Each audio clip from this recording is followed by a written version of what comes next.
Thank you.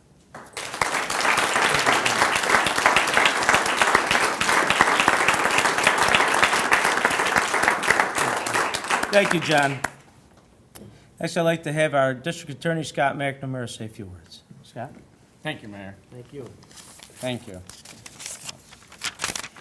I had to go back a few months. When I first got the phone call from the mayor regarding this, obviously, I, like the mayor and many other people, am a big supporter of the Second Amendment. And when I was contacted by him, one of the things I was concerned was that we weren't doing anything to infringe upon the law-abiding citizens of this community to legally possess handguns. And it clearly was made known to me that's not what we were going to do. And I looked over the law, and I got to tell you, the mayor was very concerned, as I was, because that's not what our intent was. So I couldn't emphasize that enough. I commend the mayor for his willingness to implement new programs such as this one, and also for doing what I have found to be very beneficial, and that is to steal other people's ideas, because we don't need to reinvent the wheel. We need to take what has worked, what has proven in other communities to reduce crime, and utilize that here in Utica. Mayor, I thank you for all your hard work, and really I know how much your assistant Angelo did, and sometimes it's the people behind us that do a lot of the work. We get the credit, and having 21 assistants in my office, I appreciate that, but I commend you. Illegal guns possessed and the crimes that accompany those possessions are a major problem in this community.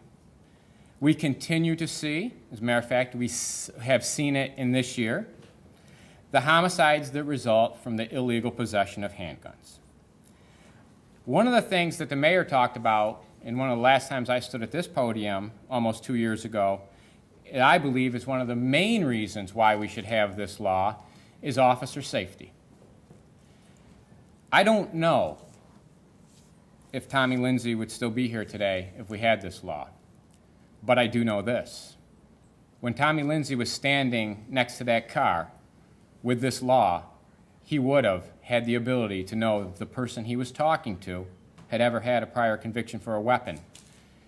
I would know also that all the police officers in this city, when they respond to a crime scene, when they pull somebody over, will have at their disposal immediate information to tell them who they're dealing with and if that person has previously been convicted of illegally possessing a handgun.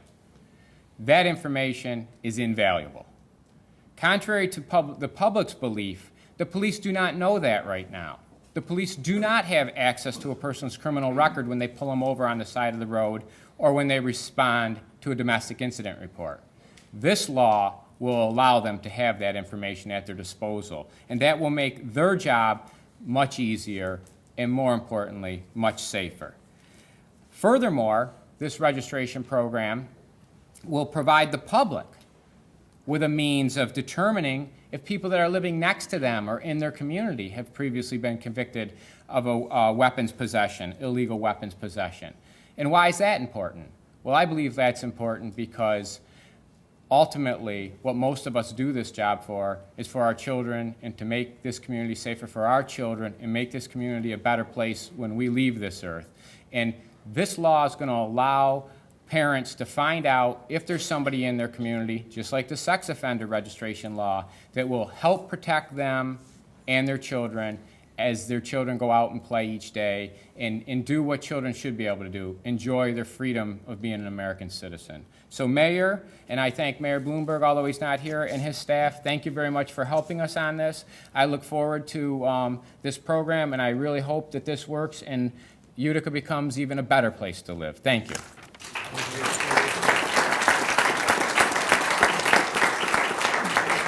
Thank you, Scott. Just a couple of people that I would also like to mention. Chief Russ Brooks, who's the other arm of our public safety for the fire department. Thanks, Chief, for being here. Deputy Chief Caruso from the fire department. Also, Dr. Tarasser Bowie from the Municipal Housing Authority. And also my corporation counsel, Linda Fatata and John Aurelio, who worked so hard on this law. Thank you, everyone. If there's any questions, anybody else? Anybody like to speak? No? Okay. Nobody wants to speak. They had enough. But if there's any questions, we'll either take questions now from the floor or we'll take them when we come out. It's up to you. When is it It has to get passed by the council, so it has to be put into effect. Well, that, I guess, what's, It'll be right along in a timely fashion. How does it work? How does the registry work? I tell you what, I'm gonna let Mr. Feinblatt answer some of the questions. How's that? Well, in New York City, what happens is if somebody's convicted of one of the offenses covered by the law, that information goes to the police. And when that person is either released from prison or jail, they have to report to the police department. And what they have to do is report in New York City for 4 years, every 6 months.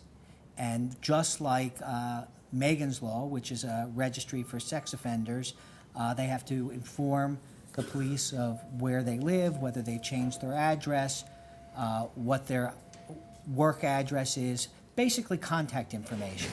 But what it does is two things. It makes sure that the police know where that person is.